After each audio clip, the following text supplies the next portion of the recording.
সুইজারল্যান্ডের জেনেভায় যখন ওমানের মধ্যস্থতায় আমেরিকা এবং ইরানের মধ্যে পারমাণবিক কর্মসূচি নিয়ে অত্যন্ত গুরুত্বপূর্ণ আলোচনা চলছিল, তখন অনেকেই ভেবেছিলেন হয়তো একটি কূটনৈতিক সমাধান খুব কাছেই। কিন্তু এই আশাবাদের মাঝেই হঠাৎ দৃশ্যপট বদলে যায়। শনিবার সকাল 9:30টার দিকে ইরানের রাজধানী তেহরান সহ একাধিক শহর কেঁপে ওঠে ভয়াবহ বিস্ফোরণের শব্দে। আমেরিকা এবং ইসরায়েল যৌথভাবে শুরু করে এক নজিরবিহীন সামরিক অভিযান। পেন্টাগন যার নাম দিয়েছে অপারেশন এপিক ফিউরি। এই হামলায় ইরানের সর্বোচ্চ ধর্মীয় নেতা আয়াতুল্লাহ আলী খামেনি নিহত হয়েছেন। প্রাণ গেছে আরও বেশ কয়েকজন শীর্ষ নেতার। মার্কিন প্রেসিডেন্ট ডোনাল্ড ট্রাম্প এই হামলাকে মেজর কমব্যাট অপারেশন হিসেবে ঘোষণা করে সরাসরি ইরানের জনগণকে তাদের সরকার উৎখাতের আহ্বান জানিয়েছেন। তিনি বলেছেন, যখন আমাদের কাজ শেষ হবে তখন আপনারা আপনাদের সরকারের নিয়ন্ত্রণ নিয়ে নেবেন। এটি হয়তো প্রজন্মের পর প্রজন্ম ধরে আপনাদের একমাত্র সুযোগ।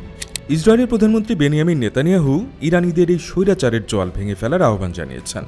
কিন্তু প্রশ্ন হচ্ছে, কেবল বিমান হামলা চালিয়ে কিংবা সর্বোচ্চ নেতাকে হত্যা করে কি একটি দেশের দীর্ঘদিনের সুসংহত শাসন ব্যবস্থার পতন ঘটানো সম্ভব?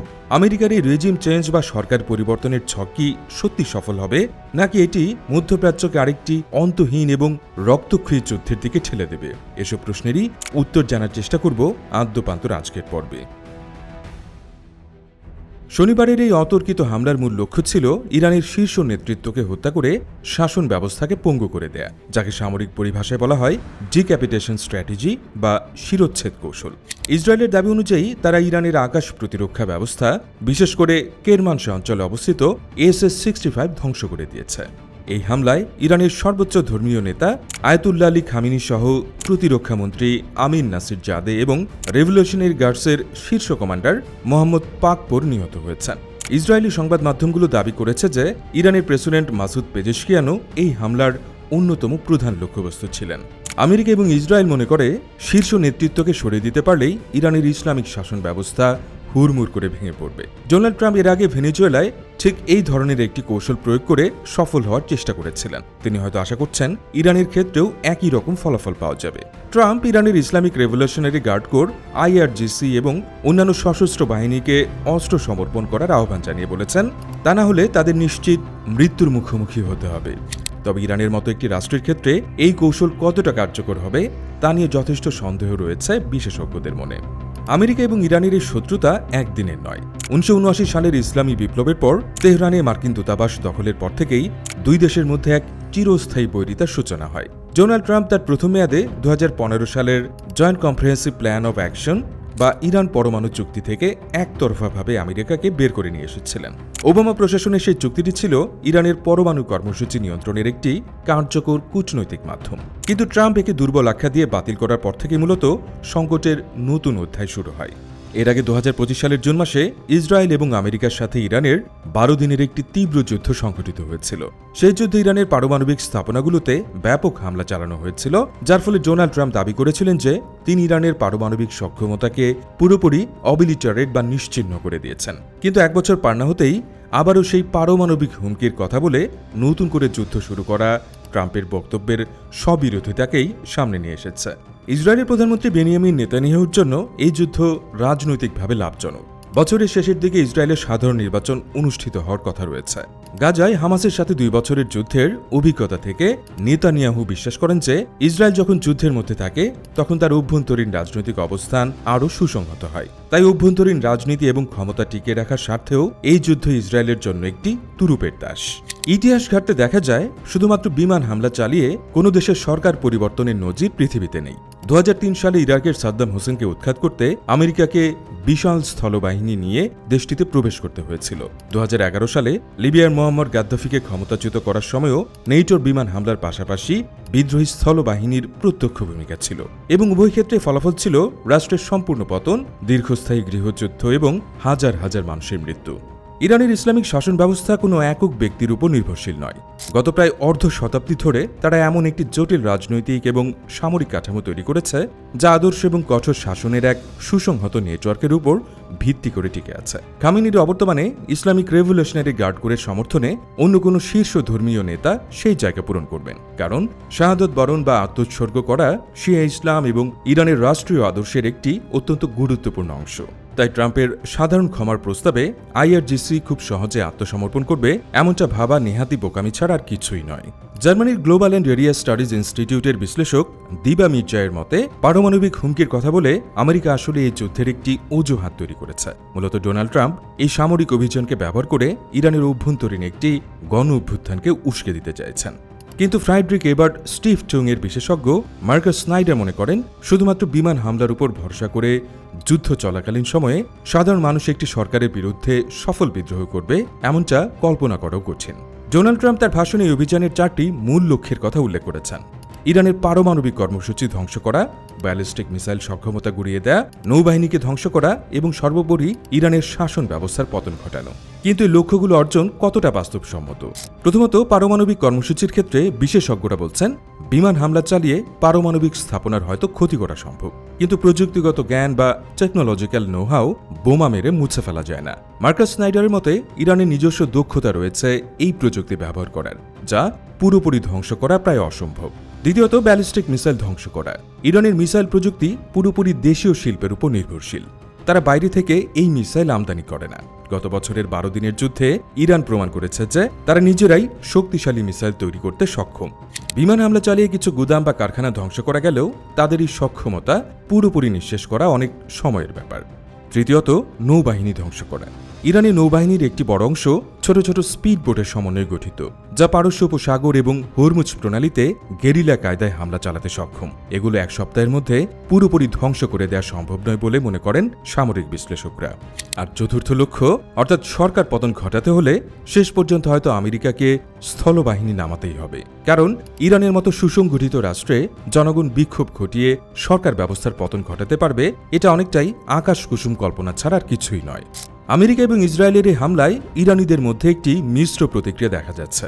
একদিকে গত জানুয়ারিতে সরকার বিরোধী বিক্ষোভে হাজার হাজার মানুষের মৃত্যু এবং কঠোর দমনপীড়নের স্মৃতি সাধারণ মানুষের মনে এখনও দগদগে। বিবিসির এক রিপোর্ট অনুযায়ী কিছু ইরানি নাগরিক যারা এই স্বৈরাচারী শাসনের অবসান চান, তারা এই হামলায় এক ধরনের স্বস্তি বা উল্লাস প্রকাশ করেছেন। সোশ্যাল মিডিয়ায় ছড়িয়ে পড়া কিছু ভিডিওতে দেখা গেছে খামেনির বাসভবনের কাছে হামলার খবরে অনেকেই স্বস্তি প্রকাশ করছেন। এমনকি কিছু কিশোরীকে ট্রাম্পের প্রতি ভালোবাসা জানাতেও দেখা গেছে। অনেক ইরানি নাগরিকের ফোনে সাহায্য এসে গেছে এমন টেক্সট মেসেজও পৌঁছেছে, যেখানে তাদের ঘরে থাকতে এবং সরকারি বাহিনীকে অস্ত্র ফেলে দেওয়ার আহ্বান জানানো হয়েছে। কিন্তু অন্যদিকে সাধারণ মানুষের প্রাণহানির ঘটনায় তীব্র ক্ষোভ এবং আতঙ্ক তৈরি হয়েছে। বিশেষ করে দক্ষিণ ইরানের মিনাব কাউন্টিতে একটি মেয়েদের প্রাথমিক বিদ্যালয়ে ইসরায়েলি হামলায় কমপক্ষে 108 জনের মৃত্যুর খবর ছড়িয়ে পড়ার পর জনগণের মনোভাব দ্রুত বদলাতে শুরু করে। একজন প্রবাসী ইরানি সোশ্যাল মিডিয়ায় লিখেছেন, এই যুদ্ধের প্রথম শিকার মিনাবের মেয়েরা। আপনারা কি এই যুদ্ধের জন্য উল্লাস করছেন? ভয়াবহ এই হামলার পর তেহরান সহ বড় শহরগুলোতে ইন্টারনেট সংযোগ প্রায় পুরোপুরি বিচ্ছিন্ন করে দেওয়া হয়। কিছু মানুষ স্টারলিং স্যাটেলাইট বা ভিপিএন ব্যবহার করে বাইরের বিশ্বের সাথে যোগাযোগের চেষ্টা করছেন। অনেকেই পেট্রোল পাম্পে ভিড় জমাচ্ছেন এবং তুলনামূলক নিরাপদ এলাকা ভেবে কাস্পিয়ান সাগরের দিকে পালাতে শুরু করেছেন। এদিকে ইরান এই হামলার পর বিন্দুমাত্র সময় নষ্ট না করে পাল্টা আঘাত হানতে শুরু করেছে। ইসরায়েল এবং উপসাগরীয় আরব দেশগুলোতে থাকা মার্কিন সামরিক ঘাঁটিগুলো লক্ষ্য করে ব্যালিস্টিক মিসাইল ছুড়তে শুরু করেছে তারা। ইরানের ইসলামিক রেভলিউশনারি গার্ড কোর একে বলছে ট্রুথফুল প্রমিস 4 অপারেশন। কাতারের আল উদেইদ এয়ারবেস, বাহরাইনে অবস্থিত মার্কিন নৌবাহিনীর 5th ফ্লিটের সদর দপ্তর এবং কুয়েতের আলী আল সালেম বিমান ঘাঁটিতে মিসাইল হামলা চালানো হয়েছে। জর্ডান এবং সংযুক্ত আরব আমিরাত জানিয়েছে তারা তাদের আকাশ সীমায় আসা একাধিক মিসাইল সফলভাবে ধ্বংস করেছে। তবে আমিরাতে মিসাইলের ধ্বংসাবশেষ পড়ে একজন বেসামরিক নাগরিকের মৃত্যু হয়েছে। এই সংঘাতের সবচেয়ে বিপজ্জনক দিকটি হল ইরানের বিস্তৃত প্রক্সি নেটওয়ার্ক। লেবাননে হিজবুল্লাহ, ইয়েমেনে হুথি বিদ্রোহী এবং ইরাকে আল হাশদ আশ-শাবিয়ের মতো সশস্ত্র গোষ্ঠীগুলো যে কোনো মুহূর্তে এই যুদ্ধে সর্বাত্মকভাবে জড়িয়ে পড়তে পারে। ওয়াশিংটনের আরব গালফ স্টেটস ইনস্টিটিউটের জ্যেষ্ঠ গবেষক হুসেইন ইবিস সতর্ক করে বলেছেন, যদিও গত 1 বছরে ইসরায়েলি হামলায় হিজবুল্লাহর কিছুটা ক্ষতি হয়েছে, তবুও তারা এখনও অত্যন্ত সুসজ্জিত এবং যে কোনো সময় বড় ধরনের আঘাত হানতে সক্ষম। আর ইয়েমেনের হুথি বিদ্রোহীরা লোহিত সাগর এবং এডেন উপসাগরে বৈশ্বিক বাণিজ্য চলাচলে যে ভয়াবহ বিঘ্ন ঘটাতে পারে তা তারা ইতোমধ্যেই প্রমাণ করেছে।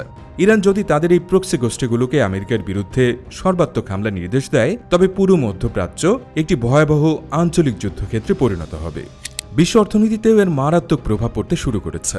রিস্টার এনার্জির ভূরাজনৈতিক বিশ্লেষক জর্জ লিওন সতর্ক করে বলেছেন, যদি এই সংঘাত দ্রুত প্রশমিত না হয়, তবে বাজার খোলার সাথে সাথেই ব্রেন্ট ক্রুড অয়েলের দাম ব্যারেল প্রতি $10 থেকে $20 পর্যন্ত বেড়ে যেতে পারে। ইরান ওপেকের তৃতীয় বৃহত্তম তেল উৎপাদনকারী দেশ এবং হরমুজ প্রণালী দিয়ে বিশ্বের জ্বালানি সরবরাহের একটি বিশাল অংশ পরিবাহিত হয়।